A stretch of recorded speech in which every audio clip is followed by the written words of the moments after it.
The first thing you need to know about the Orbital Academy is that it smells like money and fear. Not the honest fear of watching your oxygen gauge tick toward red, or the rational terror of a mine shaft collapse. No, this is the delicate anxiety of trust fund babies afraid their allowance might get cut. Kai Voss floated through the pristine corridors, his modified mag boots clicking against polished titanium floors with the rhythm of a death march. Around him, Academy cadets glided like pampered fish in an aquarium, their designer uniforms crisp as their trust funds. They whispered behind manicured hands as he passed, and Kai caught fragments of their conversations. Is that the Deathworlder? God, look at those shoulders. What do they feed them down there? My father says they're basically bred from manual labor. Kai's jaw tightened, bone density that could crack walnuts flexing under skin scarred by Titan VII's industrial accidents. He'd heard worse. Hell, he'd lived worse. But something about their casual disdain made his fingers itch for the mining tools he'd traded for diplomatic textbooks. The Academy's artificial gravity was set to Earth normal, a laughable 9.8 meters per second squared. On Titan VII, gravity hit you like a vengeful god at nearly 3 times that. Here, Kai felt like he was floating through syrup, every movement requiring conscious effort to avoid launching himself into the ceiling like some kind of demented ballet dancer. Mr. Voss. The voice belonged to Commander Elena Reyes, his assigned mentor, and the only person at the Academy who didn't look at him like he'd crawled out of a sewer. She approached with the measured gait of someone who'd actually seen combat, unlike the parade ground pretty boys that made up most of the faculty. Commander. Kai's voice carried the gravelly undertone that came from breathing recycled air laced with industrial particulates for 19 years. Ready for today's tactical assessment? Kai shrugged, the gesture causing his uniform to strain against shoulders built for hauling or carts through narrow tunnels. As ready as someone can be for a glorified playground fight. Reyes almost smiled. Careful with that attitude, Voss. These playground fights determine your placement in the Diplomatic Security Corps. Screw this up, and you'll be back on Titan VII before you could say gravitational differential. The tactical simulation chamber stretched before them like a chrome-plated nightmare, all gleaming surfaces and holographic projectors. Academy cadets clustered in small groups, their nervous chatter echoing off the walls. Kai recognized most of them. Marcus Chun, whose father owned half the shipping lanes in the Centauri system. Devin Walsh, scion of the terraforming dynasty. Isabella Santos, whose mother had literally written the book on interstellar law. Then there was Kai, whose mother had died in a cave-in when he was 12, and whose father drank himself to death on synthetic alcohol 3 years later. Today's scenario, announced director Harrison Vale, a man so pale and soft he looked like he'd been grown in a vat, involves close-quarters combat aboard a disabled vessel. You'll be working in teams to secure hostile actors and protect civilian assets. Vale's eyes found Kai in the crowd. Mr. Voss, given your unique background, you'll be designated as team lead for Squad Alpha. The implication hung in the air like a toxic cloud. The Deathworlder gets to play soldier while the real cadets learn strategy. Kai's hands curled into fists that could punch through bulkheads. Rules of engagement are simple, Vale continued. Disable, don't destroy. These are simulated civilians, not mining equipment. A few cadets snickered. Kai's vision went red around the edges, the same color as Titan VII's methane-stained sky. The simulation began with the artificial hiss of decompression and the flicker of emergency lighting. Kai's squad moved through the mock-up of a passenger liner, their movements cautious and academic. Everything was theoretical to them. Tactical formations learned from textbooks, combat strategies downloaded into their neural implants like software updates. For Kai, it was Tuesday on Titan VII. He moved through the corridors with predatory efficiency, his enhanced bone structure allowing him to absorb impacts that would shatter his teammates. When the first hostile appeared, a holographic projection of a pirate, Kai's reaction was instinctive. His fist connected with the projection's solar plexus at roughly the same force he'd used to drive a support beam in a solid rock. The hologram flickered and died, but behind it stood Marcus Chun, playing the role of a civilian hostage. Chun flew backward 6 feet and hit the wall with a sound like a side of beef dropping from a crane. He slid to the floor, conscious but wheezing, his pretty boy face already swelling. Voss! Vale's voice crackled through the comm system. Stand down. This is a diplomatic exercise, not a demolition project. But Kai was already moving. Another pirate rounded the corner, and Devin Walsh was there, his Academy-issue sidearm raised in a textbook grip. Kai's hand shot out, grabbed Walsh's wrist, and twisted. The gun clattered away as Walsh screamed. A high, thin sound that reminded Kai of the emergency sirens back home. Isabella Santos tried to flank him, moving with the kind of grace that came from zero-G ballet lessons and personal trainers. Kai pivoted, his leg sweeping her ankles with the casual efficiency of someone who'd learned to fight in 3 times gravity. She hit the deck hard, her neural implants sparking against the metal floor. I said stand down. Vale's voice had gone from authoritative to panicked. Kai stopped, his chest barely rising and falling despite the violence. Around him, 3 of the Academy's golden children lay groaning on the polished floor. The simulation had lasted exactly 47 seconds. Commander Reyes materialized beside him, her face unreadable. Well, she said quietly, that was educational. Director Vale stormed into the chamber, his soft features twisted with rage. Mr. Voss, you are hereby suspended pending a disciplinary review.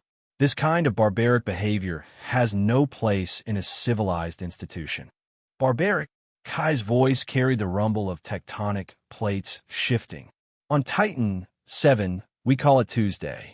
But sure, let's pretend your little war games prepare these kids for the real universe. The real universe, Vale spat, doesn't require savages who can't distinguish between simulation and reality. Kai stepped forward, his movement causing Vale to stumble backward. The real universe eats pretty boys like them for breakfast. But hey, what do I know? I'm just the Deathworlder. Reyes put a hand on Kai's arm. Not restraining, just contact between 2 people who understood violence. Okay, walk away. He looked at her, seeing something in her eyes that reminded him of home. Not the crushing gravity or the toxic atmosphere, but the understanding that sometimes the universe demanded blood. This isn't over, Vale called after him as Kai headed for the exit. You'll be off this station within the week. Kai paused at the threshold, his scarred hands gripping the doorframe hard enough to leave impressions in the metal. Yeah? Well, at least when I'm gone, you won't have to worry about anyone disturbing your little tea party. He was halfway to his quarters when the klaxons started screaming. Emergency lighting bathed the corridors in crimson, and the Academy's smooth voice echoed through the halls. All personnel to secure stations. This is not a drill. Repeat, this is not a drill. Through the reinforced windows, Kai could see shapes moving against the star field. Ships, black as the void between worlds, their hulls scarred by real combat rather than Academy simulations. Pirates. And for what Kai could tell, they weren't interested in playing by Academy rules. The Academy's security response was about as effective as a chocolate airlock. Kai watched through his quarters viewport as the station's defensive grid lit up like a birthday cake. Pretty, but ultimately useless against ships that had been hardened by actual combat. The pirates' vessels moved with the ugly efficiency of apex predators, their weapons systems carving through the Academy's shields like a plasma cutter through tissue paper. All cadets to secure bunkers. The Academy's AI announced with the kind of calm authority that only came from never having been shot at. Faculty personnel to evacuation stations. This is a code red emergency. Kai snorted. Code red. On Titan 7, they called it Tuesday with company. His door chimed, and Commander Reyes burst in without waiting for permission. Her face was granite hard, the kind of expression Kai recognized from people who'd seen too much and expected to see more. They're not responding to hails, she said without preamble. Scans show they're running stealth tech, military grade, not the usual pirate salvage. This isn't a random raid. So what's the play? Kai asked, already knowing the answer and not liking it. There is no play. We're a training facility, not a fortress. The security team is already pulling back to protect the evacuation routes. Reyes paused, her eyes finding his. Director Vale specifically ordered you to the bunkers with the other cadets. Kai's laugh was like gravel in a cement mixer. Yeah, I bet he did. Nothing like a crisis to remind everyone where the Deathworlder belongs. The station shuddered as something large impacted the outer hull. Emergency lighting flickered, and Kai could hear the distant sound of metal tearing, a sound that sent ice through the veins of anyone who'd grown up in the deep black. They're boarding, Reyes said, her hand moving instinctively to her sidearm. Multiple breach points. Professional work. Another impact, closer this time. The lights went out entirely for a heartbeat before backup power kicked in, bathing everything in hellish red. Go, Kai told her. Do your job. Protect the pretty boys. Reyes hesitated at the door. Kai, whatever you're thinking. I'm thinking the Academy's about to learn what civilized really means. She was gone before he could say anything else, leaving Kai alone with his conscience and the growing sound of violence echoing through the station's corridors. The smart play was to follow orders. Head to the bunkers, hide with the other cadets, and let the professionals handle things. Kai had exactly zero official authority, no legal standing, and a disciplinary hearing waiting for him, assuming any of them survived the next hour. But smart plays were for people who'd never watched their friends die because help didn't come in time. Kai sealed his quarters and moved into the corridor system.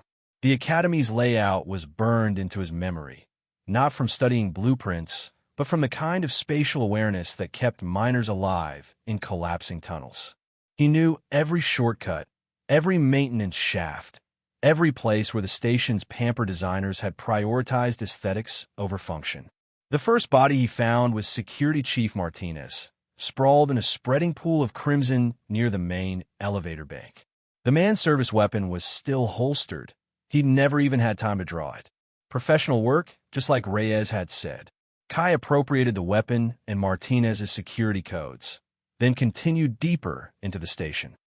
The pirates were moving in coordinated teams, their equipment and tactics speaking to serious funding and serious training. This wasn't some desperate crew looking for easy marks. This was an execution. He reached the cadet bunkers just in time to watch the doors blow inward. The explosion was surgical, enough force to breach the reinforced barriers without depressurizing the compartment beyond. Smoke billowed through the opening, and figures in matte black combat armor moved through the haze like death incarnate. Inside, 24 Academy cadets huddled against the far wall. Marcus Chun clutched his ribs where Kai had hit him earlier, his face pale with shock and pain. Devin Walsh cradled his twisted wrist, tears streaming down his cheeks. Isabella Santos stood in front of the younger cadets, her Academy-issue sidearm trembling in her hands. The lead pirate, a woman whose augmented limbs gleamed with surgical precision, raised her weapon with casual indifference. Nothing personal, kids, she said, her voice carrying the flat effect of someone who'd killed too many times to count. Just business. That's when Kai moved. He came through the ventilation shaft above the bunker like a falling meteorite, his enhanced bone density turning his body into a guided missile. He hit the lead pirate at terminal velocity, driving her into the deck with enough force to crack the reinforced flooring. The other pirates spun toward him, their reactions quick, but not quite quick enough. Kai rolled, came up with the leader's rifle, and put 3 rounds center mass into the nearest target. The man's armor absorbed most of the impact, but the kinetic energy still sent him stumbling backward into his partner. Kai didn't fight like the Academy taught. No clean techniques, no textbook maneuvers. He fought like Titan VII had taught him, with the desperate savagery of someone who understood that losing meant dying, and dying meant everyone you cared about died too. His fist caved in a faceplate. His elbow shattered reinforced ceramics. His knee found the gap between armor plates and the soft flesh beneath. The pirates were professionals, but they'd never fought someone who'd been forged in 3 times gravity and shaped by industrial accidents. Their bullets couldn't penetrate Kai's bone density. Their stun weapons couldn't overcome his enhanced nervous system. Their training couldn't compensate for the simple, brutal fact that he was more durable than they were. When the shooting stopped, 5 pirates lay still on the bunker floor. Kai stood over them, his uniform shredded and his knuckles bloody, breathing hard for the first time in hours. The cadets stared at him in horrified silence. Isabella Santos lowered her weapon, her face the color of old snow. Jesus Christ, Marcus Shane Spirit. What are you? Kai looked at him, then at the others. They'd seen him fight in simulation, but this was different. This was real blood, real death, real consequences. This was what the universe looked like when you stripped away the Academy's protective illusions. "I'm what happens when you don't get a choice," Kai said quietly. Director Vale's voice crackled through the emergency comm system. "All personnel, this is the director. The hostile force has been neutralized. Repeat, the threat has been eliminated. All cadets report to designated safe zones for medical evaluation." Isabella Santos was still staring at the bodies. "They were going to kill us," she said, her voice hollow. "Just like that. No demands, no negotiation. They were going to murder us in cold blood." "Yeah," Kai said. "Welcome to the real universe." The investigation took 3 days. 3 days of interviews, statements, and carefully worded reports that described the incident as an unfortunate but necessary use of force by Academy personnel. The pirates' identities were classified. Their motives were deemed irrelevant. The fact that a suspended cadet had single-handedly saved 24 lives was buried in subsection 12 of Appendix C. Director Vale called it a tragedy. Commander Reyes called it Tuesday. Kai called it inevitable. On his last day at the Academy, Kai stood in the same corridor where he'd first smelled money and fear. The cadets still whispered when he passed, but the whispers were different now. Respectful, terrified. They'd seen what he was capable of, and it didn't fit their neat categories of civilized and savage. "So what's next?" Reyes asked, finding him by the viewport where he'd watched the pirates die. Kai shrugged, the gesture no longer straining his uniform. He was wearing civilian clothes now, preparing for the transport back to Titan 7. "Heard the Frontier Corps is recruiting. Apparently, they need people who can handle hostile environments." "The Frontier Corps?" Reyes raised an eyebrow. "That's not diplomacy, Kai. That's war."